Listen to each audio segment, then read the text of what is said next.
Viva Voz, com Vera Magalhães.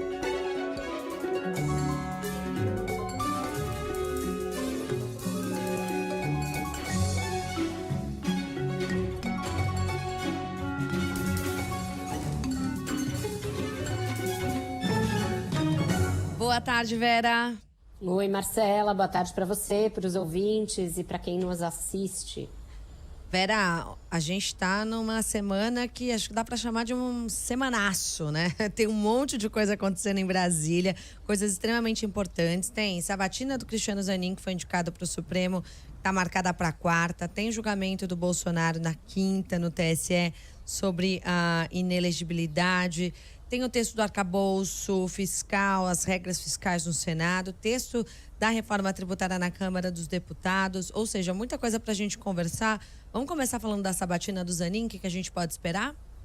Vamos sim, Marcela. Ela acontece na quarta-feira, deverá ser sabatinado e, se houver tempo, se a sabatina não se alongar muito, pode ser votada já no plenário a sua indicação para o Supremo Tribunal Federal também na noite de quarta-feira. Então pode ser que a gente tenha um dia inteiro dedicado a isso e que já termine com a aprovação do advogado do Lula, Cristiano Zanin, para a vaga que está aberta no Supremo Tribunal Federal desde abril, quando se aposentou o ministro Ricardo Lewandowski. Nenhuma surpresa deverá vir desse tema, de um dos vários temas aí da super semana, porque acabou se tornando uma tramitação muito tranquila, essa do Zanin. Havia ali o risco de ser mal recebida, a ideia do Lula indicar o seu próprio advogado, mas isso passou com tranquilidade, inclusive pela oposição e até bolsonaristas, como a senadora Damares Alves,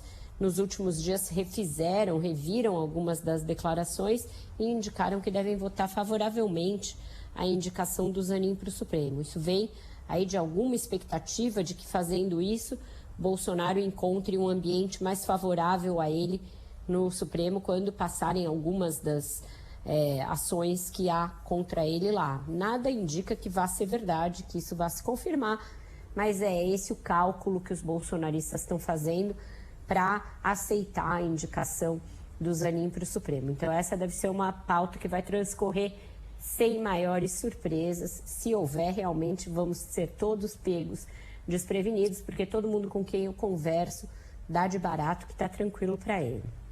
Bom, sobre Bolsonaro, será que a gente vai ter uma decisão já nessa quinta-feira, Vera? Não, muito pouco provável. Seja porque existe a perspectiva do ministro Cássio Nunes Marques pedir vista do processo, ou porque o voto do relator Benedito Gonçalves é muito caudaloso, ele é muito extenso, ele tem quase 500 páginas. Claro que ele não vai ler um voto de 500 páginas, ele vai ler um resumo da sua decisão, mas mesmo esse resumo deverá ser longo, então pode ser que, se não houver pedido de vista, o julgamento também se estique aí por alguns dias. Como o TSE, que é o Tribunal Superior Eleitoral, não faz sessões todos os dias, ela vai começar na quinta, mas pode ser interrompida e retomada na semana que vem.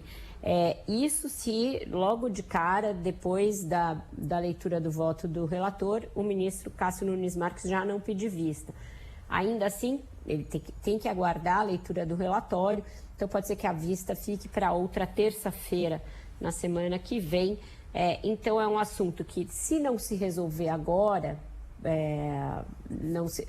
certamente essa semana não será.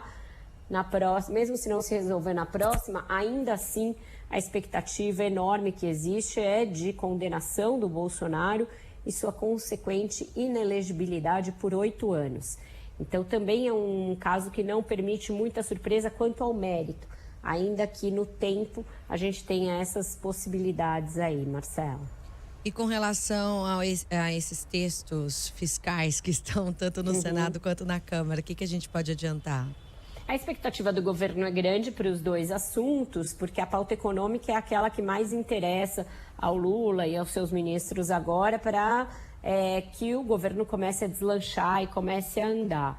Então, o arcabouço fiscal, o relator é o senador Omar Aziz, que tem uma super boa vontade de ajudar o governo, então ele não deverá fazer mudanças no texto da Câmara, a não ser que seja combinado com o ministro Haddad. E aí, nesse caso, seria para resolver aquela questão do indicador de inflação que foi mudado na Câmara, caso o governo ache que esse é o melhor caminho.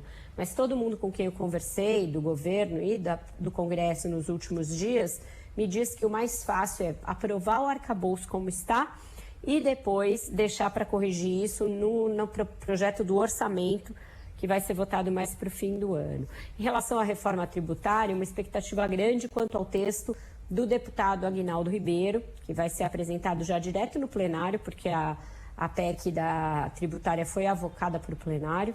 Então, se ele apresentar o texto, vai ter um tempinho aí para os deputados analisarem, apresentarem emendas, mas existe uma possibilidade de se votar já na Câmara na semana que vem, portanto, antes do recesso. Era algo que eu julgava muito difícil, dadas as divergências históricas que existem em relação à reforma tributária, mas que foi sendo construído e graças muito à articulação do próprio Arthur Lira.